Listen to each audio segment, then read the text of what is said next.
you have to stand for something. If you don't stand for something, you'll fall for anything. And that's exactly, that always stuck with me and always stays with me.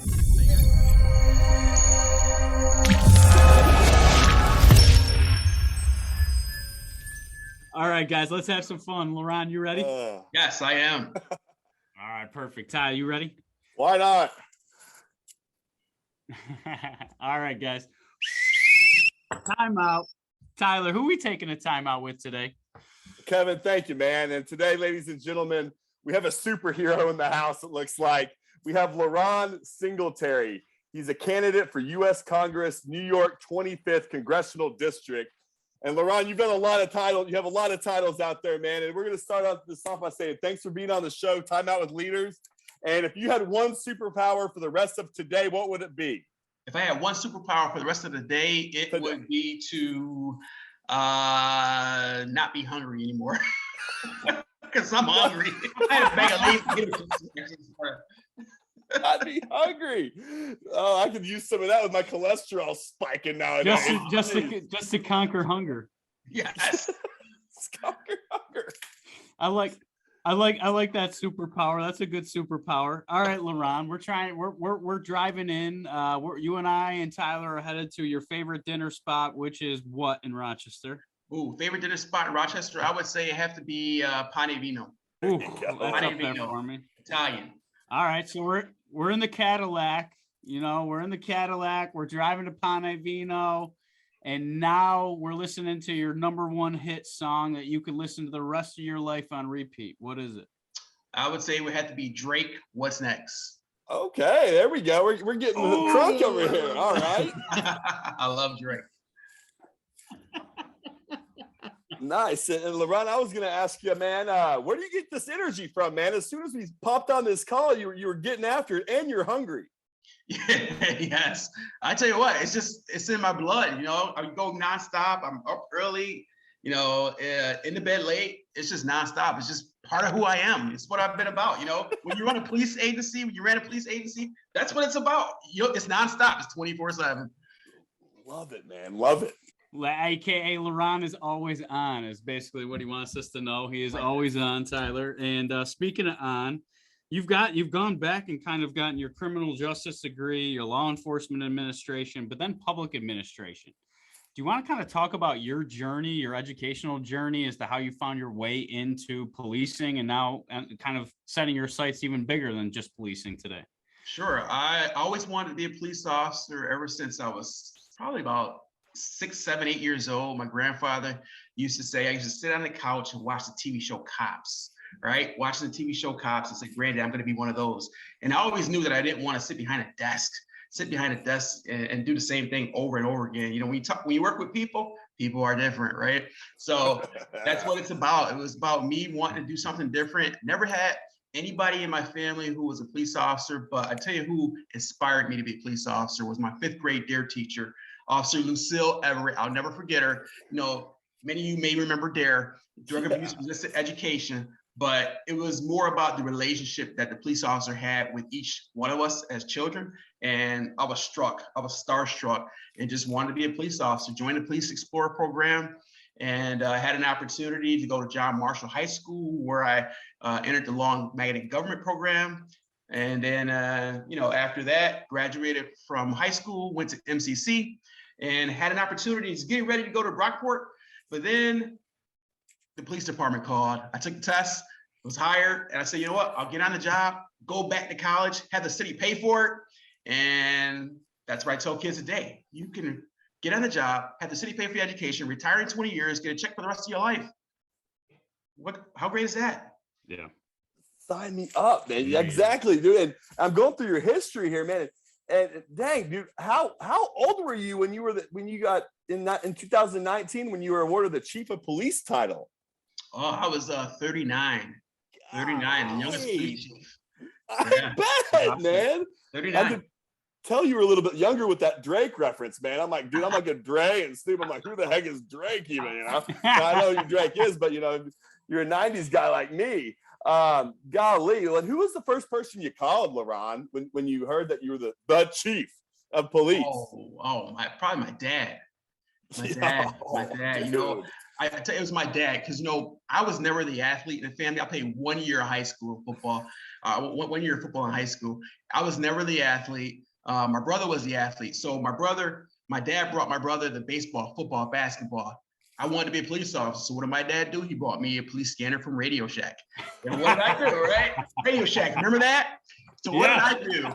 I used to take my police scanner on my side. I go on my bicycle, go to call, meet police officers, and that's what I did.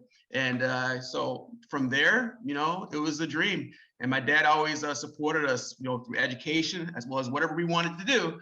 And hey, who would have thought that I would have became the chief of police of the city that I grew up in? And how'd you differentiate yourself, man? Like I'm sure you had a lot of competition going for that chief spot. Like along your journey, like what on the day-to-day, how do you think you stuck out to the crowd? Well, I think, being homegrown, being from Rochester, knowing the issues, understanding what, I think we needed at the time in a police department, and just having that vision. I think vision is so important.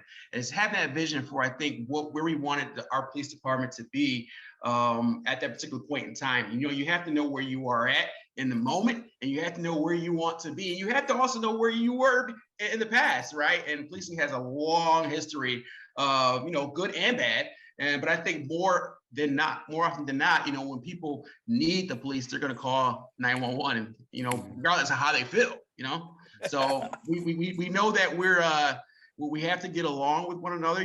There's been talks about, people wanting to defund the police, abolish the police, but, we have to coexist. We have to live with one another, Yeah, no, I agree with you. And that is certainly a soapbox that Tyler and I would gladly get on with you and Justin and kind of just really, I think it's fortunate or unfortunate, whatever way we look at it, is that the police are kind of there's one bad apple and it kind of spoils the whole bunch, is how you've shared it and Justin has shared it, is like, let's not let that be the determining factor on setting up future generations to totally discredit policing or an opportunity for a career path. You said you knew when you were 6 or 7. So I guess I got to go back to that DARE class, that DARE program. What did you like about policing? Like what did you see as the opportunity if you were given this chance, right? And then you were promoted as the police chief of the city that you grew up in. What was that small vision or goal that you set at 6 or 7 that blossomed and ballooned into what it is today? I think it was knowing where I wanted to go and knowing what I wanted to do. I have so many friends in life who told me that I wish I would have known what I wanted to do then, that I could have stayed out of trouble, or could have did this, or could have went right versus left and took this path. So I think people see the success where they want to go, and I think you have to know what you want to do. And if you know what, that's okay today. If you don't know what you want to do, that's okay. But try to just explore. Mm-hmm. And for me, it was about wanting to help people. It was about wanting to do something different each and every day. As I grew older, obviously, and kind of understood more what a police officer was about. Because you see TV show Cops on TV, and you see police officers chasing people down and catching a bad guy. And who didn't play cops and robbers as a kid, right? So I was always a cop. So, it was always one of those things where I believed in just wanting to help people. And, even when I was a young child, when it came to sports, I would always, they would always get me to be the referee. So I don't know if it was just like a disciplinarian or authoritarian thing. I don't know, so who knows? But for me, it was just about always wanting to help people. And that's what it was about for me, and doing something different and making an impact in people's lives. And as I grew older, it's always about meeting people where they were at and leaving them in a better place. I love that. And that's something that my mother told me. If you borrow something or you take it from another person, you better leave it better than you found it. And I know that's kind of how probably you stepped into that role, right? Is like coming into a city that, let's face it, Rochester has some ugly statistics. We have some ugly data, and Tyler and I are fighting every day to really get our business community to see their responsibility in this, right? And to understand their impact and their influence that they can have, not only on their people that work within their walls of their organization, but also externally. Let's talk about kind of those first couple of days, because you can tell that you're passionate about people and leading people. I think you being just a police officer was probably not good enough for La'Ron Singletary. You knew you could have a bigger impact by just being a leader of many. Can you kind of take us through some of those first couple of days as you stepped into that role and to really build it how you wanted to build it? Yeah, I tell you what, it's about, finding out what the organization is about, where the organization currently is, where it was, and where you want to take the organization to. And so you have to look at, the good, the bad, and the ugly of the organization. And I think one thing you have to do is look at the culture of the organization. And when I say culture, it's about, who is the organization that you're trying to lead? What are they about? What do they stand for? It's about identity. Everything has an identity. We talk about in law enforcement, every criminal or every person has a fingerprint, right? You leave a fingerprint on everything. And we all know those leaders who come in and just want to leave a fingerprint on anything. They just want to touch something to put their legacy on the organization, but doesn't really mean anything, So for me, it was about how can I make the department more community oriented. And that's exactly what we did. We created the Community Affairs Bureau. I looked at the Washington, D.C. Metropolitan Police Department. I looked at the New York City Police Department, NYPD, and we brought factions that were interfacing with the community and brought them under one umbrella. I asked the mayor for a deputy chief position and a captain position. And we got those positions, and we basically created an entity within the organization that touched the community. We gave the community an opportunity to say, okay, this is how I want to be policed. This is what we want to do. And we went out there to just really engage the community. And I'm happy to say that it's still alive and well today in the department. Dude, So that cool. is awesome, man. I mean, So why not cool. look at someone doing it right, and kind of adopt their ways, and then kind of, just use your surroundings, and with our internet now and everything we have accessible to, you can, when I was a kid, I would have died to hear my sports figures, like talk on the sideline. I had to wait for NFL films every year to come out with that one little reel, and now people have that TikTok stuff and they hear their favorite players talk all day long. It just blows my mind how much technology's changed the game. Now we can adapt from people that are better than us, maybe at the time being. And La'Ron, I was going to dive into this candidate of U.S. Congress, man. Will you just school us a little bit on what's going on there? What does that even? How do you even do that? I tell you what, if you would have asked me a year ago or 2 years ago, would I be running for one of the highest elected offices in the land? Never would I have even thought. But here's an opportunity for me to impact people in a greater capacity than I was as police chief. As police chief, you can only do so much. You work for a mayor, you work for a municipality, but when you're a congressman, you can actually use the congressman office as a bully pulpit. You can actually use the congressional office to bring resources to a community. A lot of people have hope already, but they just need some sort of opportunity to expound upon hope, to do better in life. And they need somebody who is going to be able to represent them in a fashion that's going to cater to the needs, or cater to the needs of the community. So for me, when I was approached to run for Congress, obviously what happened to me in the city of Rochester, there was politics at play. And then people say, I think you still have a lot more to give. I think you still have a lot more to offer to this community. And a lot of people didn't want me to leave Rochester. I was thinking about maybe possibly moving down south after I retired to a warmer climate. And Rochester is very cold. So I had an opportunity to say, let me think about this. Okay, I was always interested in politics, but never really, thought about it at the time. I was happy being police chief of the city of Rochester, or wherever I was going to end up being police chief after Rochester. But then an opportunity came for me to run for Congress. And I said, what? Yeah, this is a greater opportunity to impact my community. When one door closes, another one opens up. And I believe in faith, and I believe in faith. And on September 8, 2020, when I decided to retire from the Rochester Police Department, I had reached the pinnacle of my career.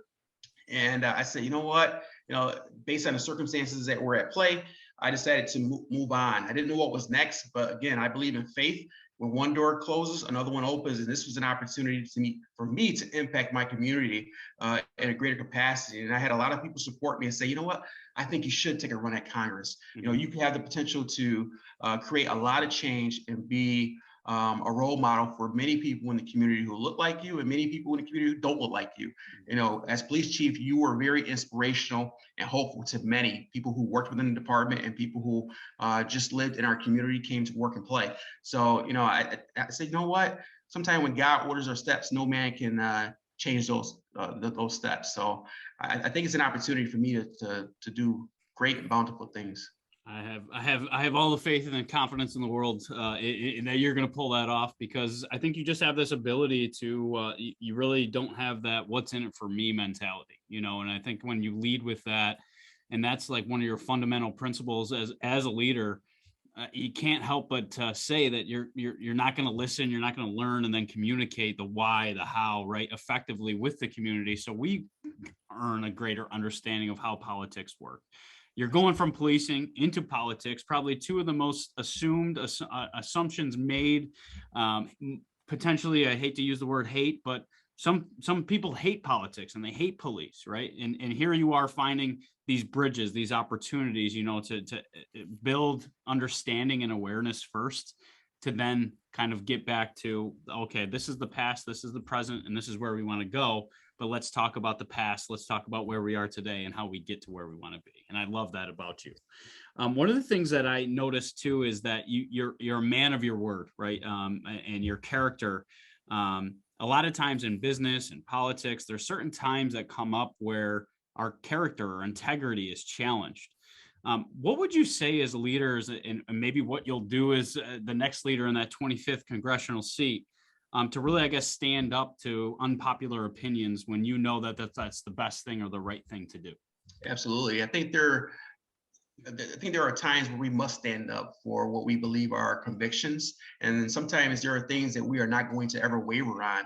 But like you said, there are going to be times where people need to be heard. We can always be heard. We may not always agree, but we can sit down at a table, come to some sort of consensus, and then at least walk away with some sort of understanding. Who knows? We sit down, maybe you can sway me, to come to your side of the field. But if we stay on opposite sides of the football field and never come to, the middle 50-yard line and toss a coin and see who gets the opportunity to go first, we can have debates, we can have discussions, but if we stay on the sideline, nothing's going to ever happen.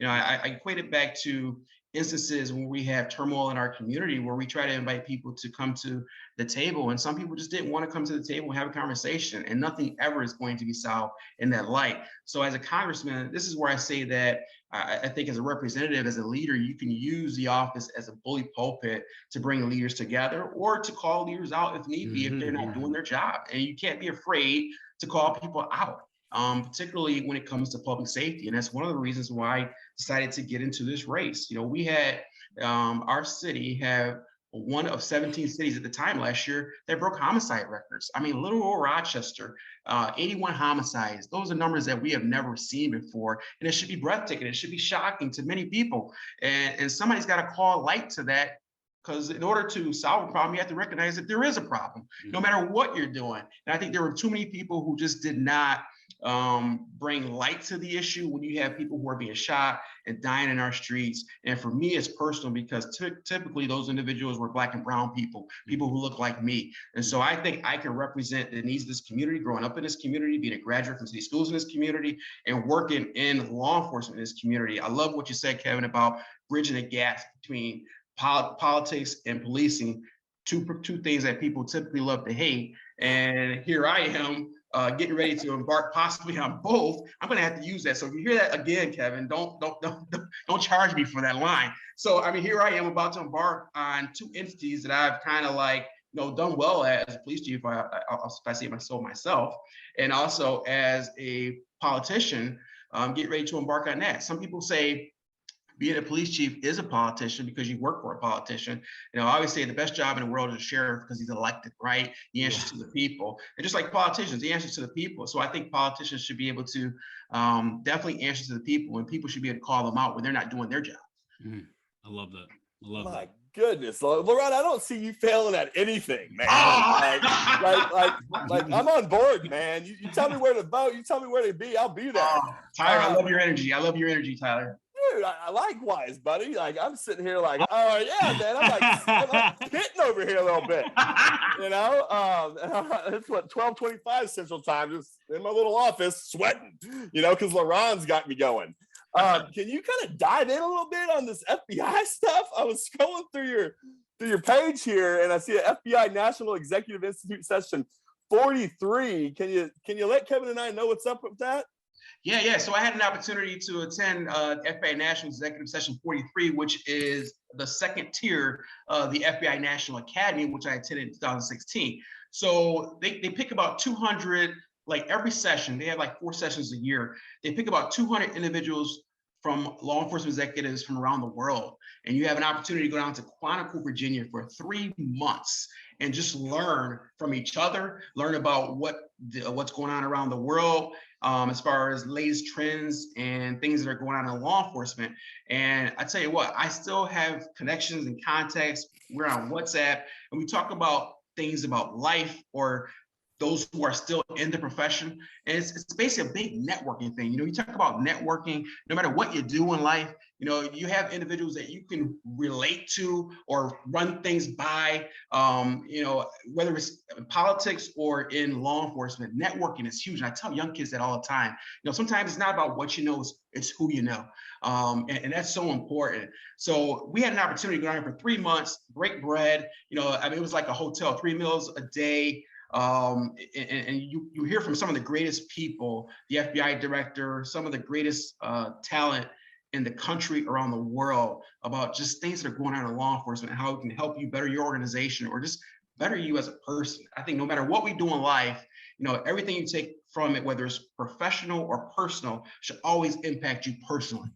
You should be able to take something from everything. And I think stepping outside and maybe caring about like you obviously display daily, maybe hourly or by the minute, what you can do for others, and I think that gleans through and all the conversations and even the questions that we ask when we're meeting someone new, right? Is what types of questions do we typically ask if we're genuinely interested in them and their response, right? And I think the 3 of us here is probably what's helped us to connect with some people on an energy level, on a deeper level. And that's kind of what I wanted to circle back to, La'Ron, if I could, is the importance of trust and establishing trust. And we joked about it with the politics and the policing, that that is what it is. There's been a deterioration of trust. How do we rebuild that?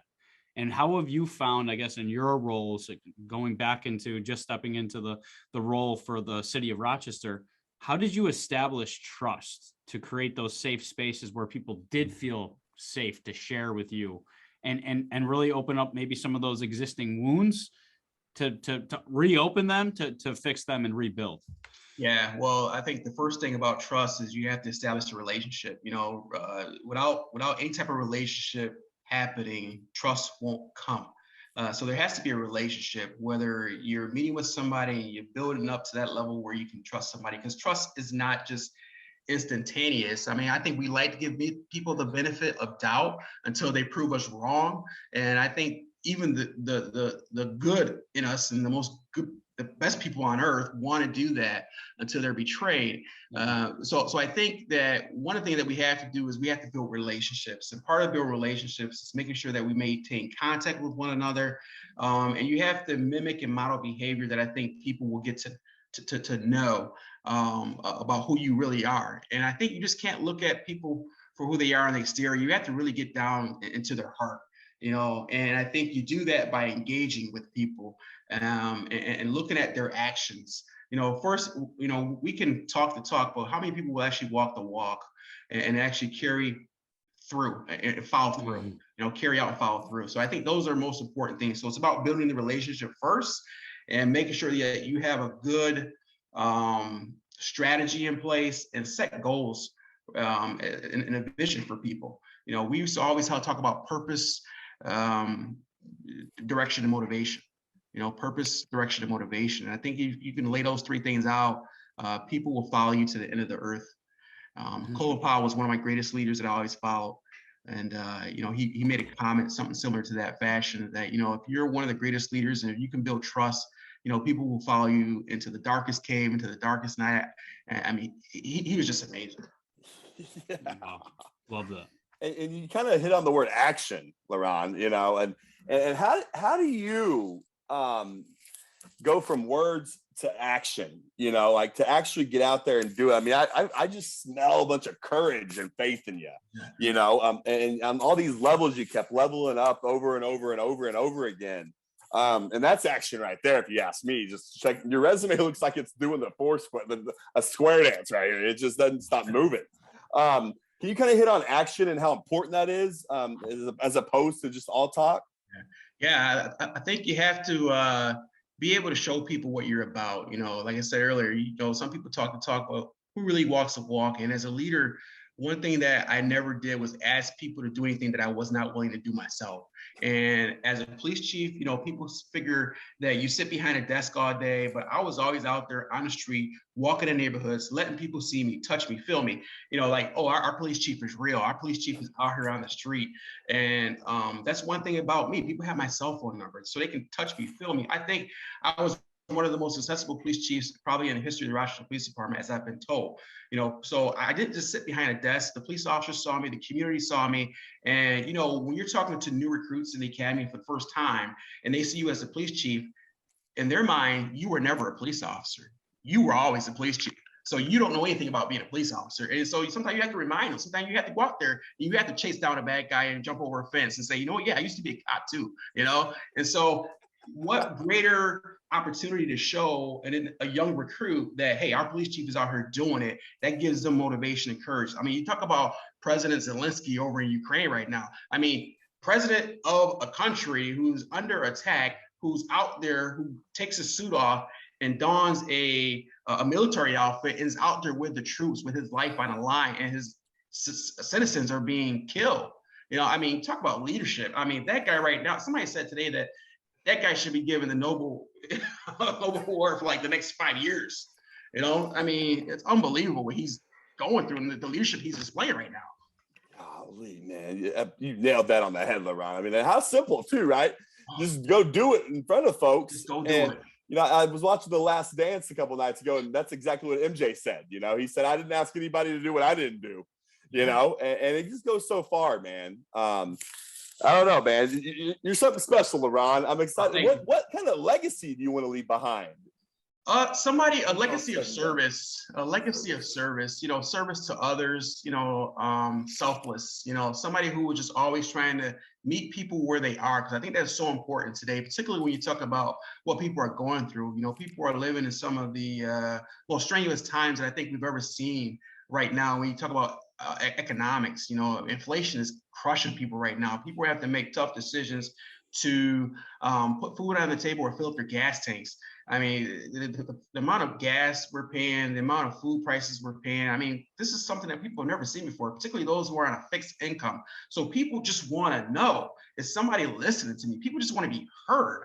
Right now, I think one of the reasons why I'm running for Congress is I think sometimes there is a disconnect between Washington and people on Main Street. And right now, people are feeling it right now. And I think there's going to be a sea change this November because people just want to be heard. And I think that's all throughout my leadership level, sergeant, lieutenant, captain, deputy chief, to chief of police, that people just want to be heard, whether they're working for you or they're in a community. And they want to know that, you can be touched as a leader, so, leaders have to be present.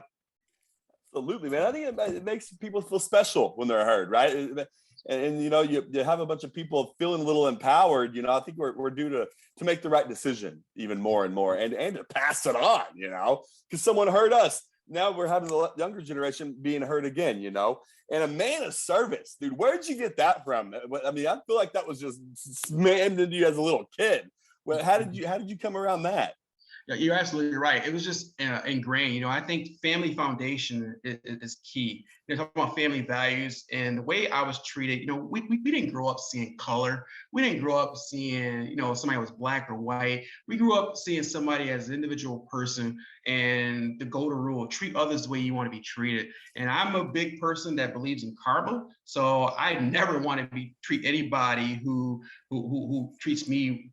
You never want to treat anybody bad, because we all have to meet our maker one day, and we all have to account for that. So, it's simple. Treat others the way you want to be treated. Good gravy, man. You're on fire, La'Ron. And you're hungry. What's for lunch today? You know what? I tell you what, I don't even know, because if it's not in the calendar to eat, I probably don't eat. You know what I'm saying? It's got to be in the calendar, because you just go, and so your body says, all right, it's time to eat, or I'm going to shut you down. Because my aunt always tells me, your body will talk to you. Your body will let you know Okay, whether you pass out or you start getting stomach cramps, listen to your body. Stay hydrated. Man. Yeah, that coffee plays a trick on me. I'll drink some coffee. I'll be like, "Oh, honey, I'm good. I don't need lunch." And before long, I'm cranky, man, or I'm passing out, or you name it, man. But dude, it's been awesome. It looks like Kevin's having some trouble down there. He's going all over the house trying to get some reception. So we'll just keep it rolling, La'Ron. Yeah, I'm still on dial-up, fellas. I don't know what's going on over here, so I apologize. I thought it was 2022, but I'm back in the 90s listening to Tupac and Dre, apparently. I hear bits and pieces, but one of the things I know you talked about action. You talked about people just want to be listened to, valued, and heard. How do you plan to do that and open up those lines of communication? Because you did it at the police when you were at the head of police at Rochester. You opened up those community policing opportunities so they could share their voice and connect. How do you plan on doing that with your seat in the 25th district? Town halls. You got to have town halls. You got to touch people, and you can't just walk doors during election cycles. You have to walk doors every day, every week. And that's what I plan to do. Sometimes you see politicians only come around when they're campaigning, and campaigning is every day if you're a good politician. I don't like to consider myself a politician. I'm a person who is a public servant, who believes in public service, who believes in the people. And that's what it's about. I'm a public servant who cares about public service, who cares about you, the people. And that's what I've been telling people. I'm not a career politician. I'm not part of the establishment. I'm a person you can sit down and have a cup of coffee with or have a beverage with at a local bar. And it's about being able to communicate with people. And again, I say this over and over again because it's so important. It's about meeting people where they are and talking to people about the issues as to where they're at in that particular moment, because we do so much talking around issues and talking around each other that nobody wants to talk to each other anymore. There's a saying that says, "Don't walk me around the corner, walk me down the street." People sometimes don't want you to see what's directly in front of you. But I think this election season, people are being told something that they're not seeing with their own eyes, and they're starting to see for themselves. I think they're starting to wake up. And I think that's why we're going to see a big sea change, I think, this November. When you said people avert those kinds of conversations and those kind of discussions, you talked about 81 murders last year in Rochester. We talked about the social influence of obviously social media and kind of this interconnected world that we're living in. Have you seen a deterioration in the ability for people to have these conflicting conversations or challenging conversations? It was where you, like you said, you gave the analogy of meeting in the middle to flip the coin in the middle of the field of just who starts. But it takes the willingness to get to the 10-yard line, to the 20-yard line, to the 30, to the 40, to the 50. How do we kind of rebuild some of these things that we took for granted, I guess, with previous generations on these, how to have critical conversations? Yes, very good. Critical conversations. Absolutely. I think the first thing we have to do, I call it 3 R's. We have to respect one another. We have to respect one another first. You have to be able to respect your colleagues, respect whoever it is that you're talking to, that you're going to have opposing views. Then you have to reason with people. You have to sit down and actually listen to people, not just listen to respond and wait till they get done talking so you can say the next thing that comes out of your mouth because you're not listening to what they're actually saying. You have to sit down and actually listen to people and comprehend and make sure that it leaves their lips to your ears, to your brain, and be able to conceptualize what they're actually saying. And then and only then can you get to the third R, which is bringing back some sort of results or some sort of compromise. And people don't like to use the word compromise, but I don't think there's nothing wrong with using compromise, because compromise is just coming to some sort of middle ground, some sort of agreement. So it's being able to respect one another, reason with one another, and then bringing back results for the people or results for the issue at hand you're trying to deal with at that particular point in time. So, I mean, you talk about today with the younger generation, and sometimes even with, people my age, we're so technology driven, and that one of the things that we always had trouble with some of the recruits were millennials, and that basically that they were so technology driven that they forget how to communicate one-on-one with people. And that was one of the biggest complaints that we ever got in the police department from supervisors. Well, the officer didn't take the time to explain to me what was going on. It's like, if the officer had taken one more minute to just sit down and explain, or taking the time to explain, maybe the sergeant wouldn't have got a complaint. You're right on, La'Ron. And I've had some similar experiences with the technology gap there, and the communication gap, I should say, with the younger generation. I do recruiting, so I pump up guys. I prep them for interviews, and some of the feedback I get, because I forget, I'm a '90s guy. I talk to people. That's what I do. Interviews, sweet, have at it. And then I see some people just get all flustered, and I hear the feedback, and I'm like, oh my gosh, I got to remember. It's not our generation. It's a whole different ballgame when it comes to communicating. And the other day, man, I got asked who my role model was. And man, if I knew you at the time, I would have just said La'Ron Singletary. But in that given sense, I wanted to ask you who are some of your role models out there besides Colin Powell? You already nailed on him, and absolutely, how can you not be a Colin Powell as a role model? But who are a few of yours, La'Ron? Well, I'd say my dad. My dad is definitely one of my role models growing up. Always taught us the ability to be disciplined. Always taught us the ability to treat people the way we wanted to be treated, and always look out for others, particularly family. I think if I had to mention somebody else who's a role model, obviously, other family members. But outside, there were some people who were in the professional ranks of law enforcement. One of my mentors is a sergeant who retired from the police department by the name of Herb Everson. Took me under his wing when I was a young person, showed me the ropes in the Police Explorer program. Herb Everson, Darling Rogers. There's just so many. And that's what I tell young people today, is that find somebody who you can link your carriage to, and basically get information from them to try to propel you to the next career path that you want to do. Absolutely. Why not find someone better than you even at what you're doing and link them, kind of like Kobe did to MJ, Exactly. No, I was just catching up. I heard what you were saying with Kobe and I think La'Ron, you kind of talked about that right at the beginning of the interview, where you kind of shared like you wanted to go out to some of the other policing outfits throughout the entire country to learn and share best practices, and that's what I think is a lot of the challenges in leadership, and a lot of the things that we look to do is that the breakdown of communication is a bounty, and like you said, is that it takes respect first. To actually listen, I think, to what the other person is saying, and not just adding our own context. And I think what I've found is that people are going to fill in those blanks if you're unwilling to fill in those blanks for them or explain that to them. One of the things I wanted to go back to and kind of just your development is understanding what was one lesson that you absolutely had to learn early on in your career in leadership that was a hard lesson to learn, but one of the lessons that you needed to learn early on in that development. I think one of the things that I had to learn is trust but verify. I think that's so important, no matter what you're talking about, no matter what you're doing, no matter who you're dealing with, and trust but verify is not a negative thing. It can be a good thing as well. I think one of the things that we must do is, just be able to trust people, but also verify at the same time. People are going to always tell you, oh, this person's that person's this, but sometimes we have to see for ourselves as to who the person really is, because people may have underlying issues. And then sometimes trust but verify can be negative as well. You may trust somebody who may stab you in the back. So I think we have to be very careful as to how we tread in life. I always like that saying, "Don't tread on me," and it's higher. But I think it's so true. You have to be very careful. We don't want to be paranoid when we walk around, but we definitely have to trust but verify today, particularly in today's environment. But again, we don't want to be paranoid, but trust but verify, I would say. That's such a great line, and I love that, because I think it's we will assume less, right? And I think that just if we look at assumptions, it's just our natural instinct to try to conserve energy and make decisions as we constantly fight that fight or flight response.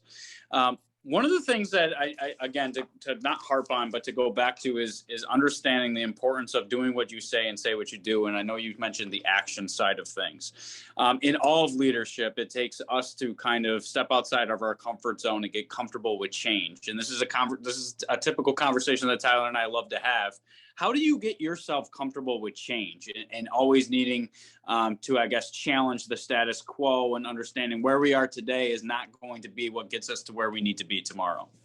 Yeah, wow, that's a good question. I think one of the things that I do is just, you can't be afraid. You can't be afraid. There is no crazy question, silly question. I think if your question is coming from the heart, you're really trying to understand the intent behind something. I don't think there ever is a silly question. I hate to call it a stupid question, but I don't think there ever is a silly question. And I think we can't be afraid to step out on a limb, because if we truly don't understand something, we need to be able to question it. We need to be able to question a leader if they truly believe, or if we don't believe something that they're saying. As a leader, one of the things I always learned was to be the last one to speak in the room. And I learned that early on, because as a leader, especially in paramilitary organization, as a chief of police, when you speak before everyone else does, people, it's almost like groupthink mentality. People will jump onto your bandwagon because you are the leader, because they may not want to disappoint you. But I think I always had a good command staff. I always had leaders around me, no matter what position I held, that they felt open enough to speak freely about whatever issue or topic was, and felt comfortable enough to give me their opinion on that issue. So, whether I spoke first or last, I don't think it really made a difference. But later on in my career, particularly when I reached the chief of police position, I learned to speak last, because sometimes your speaking can set the tone for how people respond to certain issues that you may be dealing with. Well, you're also eating last because you're not hungry anymore either. So that's perfect. Leaders, leaders eat last, right? Pretty sure there's a title out there or some book. Yes, leaders eat last, right? Leaders eat last. Dang. Well, La'Ron, I wanted to ask you, man, you've had just so much success, man, going from just climbing this ladder, dude, just grinding it out probably too, man, and with an awesome attitude, all at the same time. And how many achievements you've got already, man. How do you not rely on yesterday's success? Like, how do you not sit back and look at the past and chalk it up? Because you're not done, man. Yeah, that's thank you for that. I tell you what I've been through the last year and a half with the issue that happened to me September 8th, 2020, and me deciding to step away from the police department. I didn't know what was next. But again, I'm a person that believes in faith and fate. With family, friends, and faith, I believe we can get through anything, and that's exactly what I've had throughout the last year and a half. Some people say you went from chief of police to probably potentially what could have been the lowest point in your career, and now you're bouncing back to run for one of the highest elected offices in the land. And I think a lot of that has to do with how we are built, how we are made, how we were brought up, and what's inside of us. I tell people all the time, I used to tell recruits this when I was the chief of police and I stood before them on their first day. I said, we all have intelligence, but what many of us lack is judgment. Judgment is what will get you fired. So we all have varying levels of intelligence and skills, but it is judgment is what will get you fired. It's the decisions that we make and the ability to process information, whether it's a year from now or 6 months from now or tomorrow, that will be able to put us in a place to make a good decision. And I think judgment is so important. We all have intelligence, varying levels, but some people just don't have good judgment. And I think that judgment is what sets you apart in life. Judgment is what will make you go right or left. I mean, judgment is so key. And I think not many people put too much emphasis on the term judgment. Judgment and emotional intelligence is just two important things that I think leadership is what it is about, and leaders must know.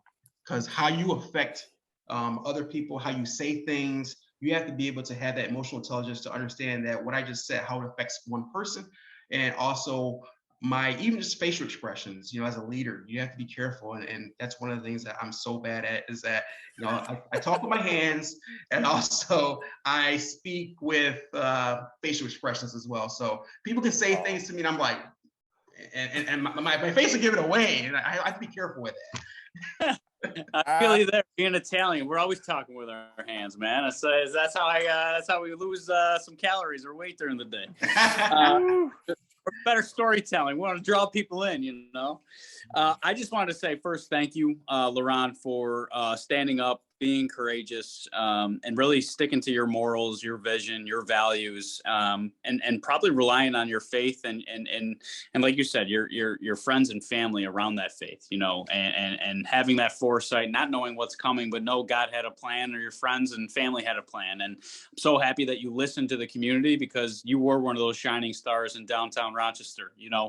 We need more of action like that. And to see how that whole thing played out last September in September 2020, was just sad. But I just wanted to say thank you for your courage, for standing up in the kind of that face of darkness, where it would have been easy just to do what you were told to do, but thank you for not doing that, and really sticking to your guns and sticking to your morals. And I think that's going to help you propel not only in this 25th congressional seat here in New York State, but beyond. I think there's massive things for you ahead, and I'm lucky to call you a friend now.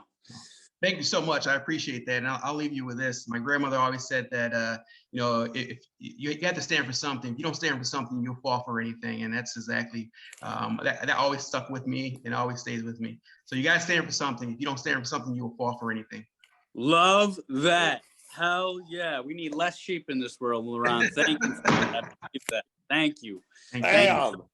Appreciate it.